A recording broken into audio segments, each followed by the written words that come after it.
से उखाड़ दिया जनता ने। सुप्रीम कोर्ट ने वो तमाचा मारा है मुंह पे कि पूछते याद करेंगी, अब पूछेंगी इनसे मुड़ मुड़ के कि भाई साहब आपने ऐसा क्या किया था कि सुप्रीम कोर्ट ने ऐसा तमाचा मारा है कि बाला साहब के बाद आपका नाम अगर इतिहास में दर्ज हुआ है तो वो इसलिए हुआ है कि उद्धव ठाकरे की सरकार ने जनता के जूते तो खाए ही खाए, साथ ही साथ इन्होंने खाया है सुप्रीम कोर्ट के जूते। अर्नब को बेल मिल गई है, ये डिक्लेयर हो गया है कि एक गलत किया गया था, एक फ्रीडम ऑफ प्रेस, अभिव्यक्ति की आज़ादी, फ्रीडम ऑफ स्पीच, उसको दबाने की कोशिश की गई थी, एक ऐसे इंसान को दबाने की कोशिश करी गई थी, एक पत्रकार को दबाने की कोशिश करी गई थी। ये सत्य की जीत है और जो लोग इतने दिनों से उनका सपोर्ट कर रहे थे उनकी जीत है और अंत में मैं कहूँगा हमारे कॉन्स्टिट्यूशन की जीत है। जो एक सरकार थी दमनकारी सरकार जो अनकॉन्स्टिट्यूशनली उन पे एक पुराना केस खोल के बैठी थी। पूरे 8 दिनों के बाद आज अर्नब गोस्वामी जी बाहर आ रहे हैं, तो कितना बड़ा तमाचा है उन लोगों के लिए जो लोग ये बोल रहे थे कि अर्नब की दिवाली जो है वो अंधेरी बनेगी और जेल के अंदर बनेगी। क्या क्या बोलेंगे? जी ऐसा है कि महाराष्ट्र सरकार को बड़ा अपने गुंडागर्दी पे नाज होने लगा था कि हम गुंडागर्दी करेंगे तो कोई क्या कर लेगा, हम उसको उठा के अंदर डाल देंगे, कोई क्या उखाड़ लेगा।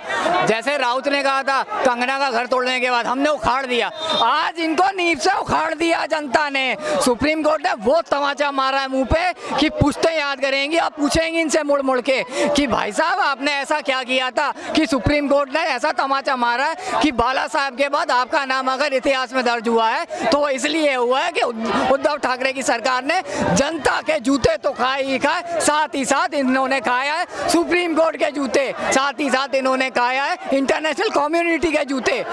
आपको क्या लग रहा है कि भैया एक अर्नब को उठा के हमने अंदर बंद कर दिया तो पूरा भारत बंद हो गया है? भाई साहब एक अर्नब बंद करोगे 1000 अर्नब बाहर निकलेंगे। अफजल गुरु के लिए नारे लगते थे कितने अफजल मारोगे, अब हम बोलेंगे कितने अर्नब पकड़ोगे, हर घर से अर्नब निकलेगा और तुम्हारी छाती पे पैर रख के पूछेगा कि भाई साहब अब बताओ कि तुमने जो इतनी गुंडागर्दी फैला रखी है, आतंकवादियों के साथी बने हुए हो, ड्रग माफिया के साथी बने हुए हो, जो तुमने गबन कर रखा है हमारे देश की जनता की संपत्ति का, उसका पूरा ब्यौरा दो। अब आपसे पूछा जाएगा आपकी आंखों में आगे डाल के, आपके सामने खड़े होके। सर आज जब अर्नब गोस्वामी जी बाहर आएंगे और जब वो पूछता है भारत करेंगे तो जो वो दहाड़ लगाएंगे, क्योंकि जो एक शेर होता है घायल शेर ज्यादा खतरनाक होता है, जो वो दहाड़ लगाएंगे, क्या आपको लगता है जितने भी शिव सैनिक हैं और जितने भी जो लोग इनके विरोध में थे क्या वो अब कब कपाएंगे, लगता है आपको? जी ये तो इसी बात से कब कपा रहे थे कि अर्नब गोस्वामी को पकड़ लिया है, जेल में वो थे, पसीने इनके छूट रहे थे, क्या क्या बयानबाजी कर रही थी उनकी उस समय इनकी पुलिस। हम दिवाली बाहर नहीं मनाने देंगे, तुम्हारी औकात है रोक पाने की? बड़े अपने आप को कमिश्नर और डीसीपी डीएसपी समझते हो, औकात कितनी है तुम्हारी दिखाई दे गई, चिल्लर रह गई हो तुम लोग बिल्कुल।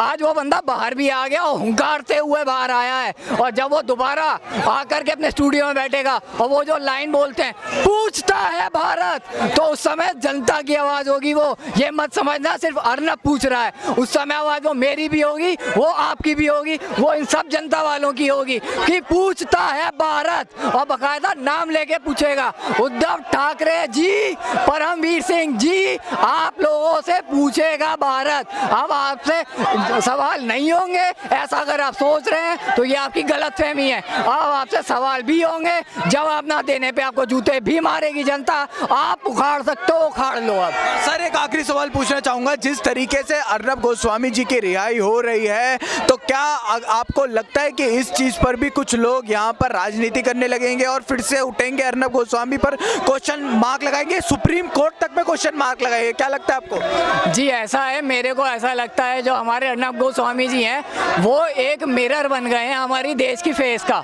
कि भैया जनता की तो ये फीलिंग है, अगर अब इसके ऊपर राजनीति होगी तो मुझे लगता है अच्छी राजनीति होनी चाहिए। पॉलिटिक्स में मना नहीं करूँगा, लेकिन राजनीति का एक फेस होता है। जो इन लोगों की घटिया राजनीति है, दोगलेपन वाली, आपको मैं बताता हूँ 1993 में बॉम्बे ब्लास्ट हुए थे बाबरी मस्जिद के बाद, 12 ब्लास्ट हुए थे टोटल मिला के।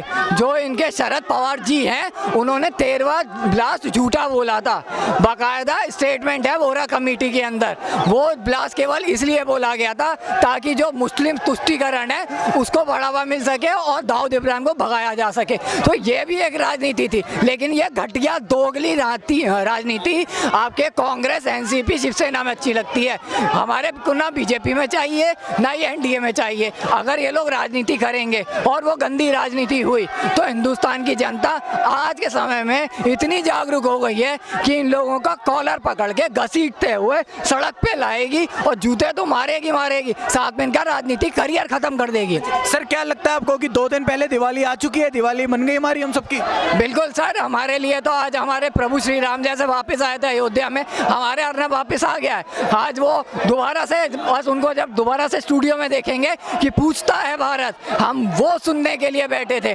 दिवाली हमारी आज से शुरू हुई है और ये आगे तक जाएगी। केवल 14-15 तारीख की जो दिवाली है वो दिवाली नहीं है, दिए आज से जलेंगे, आज हमारे दिलों में जल रहे हैं। आज अंधेरा पड़ा हुआ है महाराष्ट्र की दोगली सरकार में, आज अंधेरा पड़ा हुआ है बॉलीवुड में, आज अंधेरा पड़ा हुआ है आतंकवादियों के साथ खड़े होने वाले गिरोह में।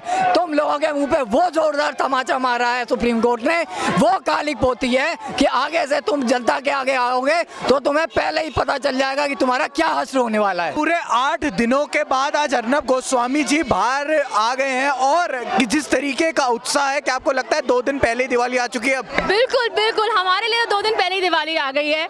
हम बहुत ज़्यादा परेशान थे, वो आंखों के सामने से वो मंजर जा नहीं रहा था जिस तरीके से इलीगली डिटेन किया गया था अर्नब को, और उसके बाद जब तलोजा जेल शिफ्ट करे जा रहे थे, उनका जो मेंटल जिस तरीके से बोल रहे थे, जितने एंशियस थे, जो हैरेस लग रहे थे, वो आंखों के सामने से जा नहीं रहा था।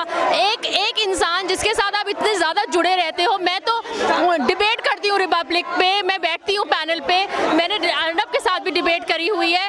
तो एक जो अटैचमेंट होता है उस इंसान के साथ, जो वही बात सोचता है, वही बात बोलता है जो आप सोचते हो, आप बोलते हो, जो एक सिंक होता है, उसके लिए जो दिमाग में जिस तरह से चल रही थी वो विजुअल्स जा नहीं रहे थे। लेकिन फाइनली 8 दिन यहाँ पर जगह जगह प्रोटेस्ट करने के बाद, जगह जगह गुहार करने के बाद, पार्लियामेंट हाउस गुहार करी, अमित शाह जी से गुहार करी, और फाइनली सुप्रीम कोर्ट ने वो रिजल्ट दे दिया जो हम एक्सपेक्ट कर रहे थे। मैम आज लोगों की आंखों में कहीं ना कहीं आंसू भी है, कितना इमोशनल मूवमेंट है आप सबके लिए, हम सबके लिए कितना इमोशनल? बहुत ज़्यादा इमोशनल मोमेंट है। आप ये सोच नहीं सकते हैं कि यहाँ पर एक दिन भारी पड़ रहा था। जब पहले हाई कोर्ट में जब लगी हुई थी, रोज शाम दिन में ये बैठते थे ये सोच के कि शायद आज शाम को बेल मिल जाएगी, लेकिन वो फिर अगले दिन के लिए टल जाती थी, फिर अगले दिन के लिए टल जाती थी। और उसके बाद सैटरडे को जब ये हुआ कि रिजर्व कर लिया है, हमें ये समझ में नहीं आता रिजर्व क्यों किया। जब आपने एक लाइन बोलनी थी कि बेल नहीं ग्रांट हुई है, आप सैटरडे को भी बोल सकते थे, वो 2 दिन फालतू में डिले हुआ। बट एनीवेज वो सब पुरानी बात हो गई है। आज बाहर हैं, अर्नब को बेल मिल गई है। ये डिक्लेयर हो गया है कि एक गलत किया गया था, एक फ्रीडम ऑफ प्रेस, अभिव्यक्ति की आज़ादी, फ्रीडम ऑफ स्पीच, उसको दबाने की कोशिश की गई थी। एक ऐसे इंसान को दबाने की कोशिश करी गई थी, एक पत्रकार को दबाने की कोशिश करी गई थी जो सिर्फ और सिर्फ सच का साथ देता है, जो सिर्फ और देश का साथ देता है, उसकी आवाज़ दबाने की कोशिश करी गई थी। लेकिन अब वो बब्बर शेर है, मैंने हमेशा कहा है वो बब्बर शेर है। आप एक बार दबाओगे वो 100 गुना ज़्यादा से ज़्यादा रोर करेगा, वो दहाड़ मारेगा। हम वेट कर रहे हैं कब वो फिर से पैनल पे बैठे, फिर से पूछता है भारत और नेशन वांट्स टू नो करे। हम बस ये एक्सपेक्ट कर रहे हैं कि कब वो आए। और अब एक तमाचा है उन लोगों के लिए जिन्होंने इनको इतना परेशान किया, इनको इनलीगली डिटेन किया और अपने पर्सनल वेंडाटा, पर्सनल बदला लेने के लिए इनको परेशान किया, इनको और इनकी फैमिली को। सर पूरे 8 दिन के बाद अब अर्नब गोस्वामी जी की रिहाई हो चुकी है, कैसे देखते हैं इस चीज़ को? ये सत्य की जीत है और जो लोग इतने दिनों से उनका सपोर्ट कर रहे थे उनकी जीत है। और अंत में मैं ये कहूँगा हमारे कॉन्स्टिट्यूशन की जीत है। जो एक सरकार थी दमनकारी सरकार, जो अनकॉन्स्टिट्यूशनली उन पे एक पुराना केस खोल के बैठी थी, उसको जवाब है कि उसकी नीति अब ऐसी नहीं चलेगी। तो सर क्या 2 दिन पहले अब दिवाली आ चुकी है रिपब्लिक भारत और पूरे देश के लिए? जी जी बिल्कुल, आप सही कह रहे हैं, दिवाली आ चुकी है और हमें इसे धूमधाम से मनाना चाहिए और लड़ाई अभी आगे जारी रखनी चाहिए, क्योंकि ये जस्ट एक छोटा सा पड़ाव है, अभी आगे हमें और बहुत सारी चीज़ें करनी है। शुक्रिया सर।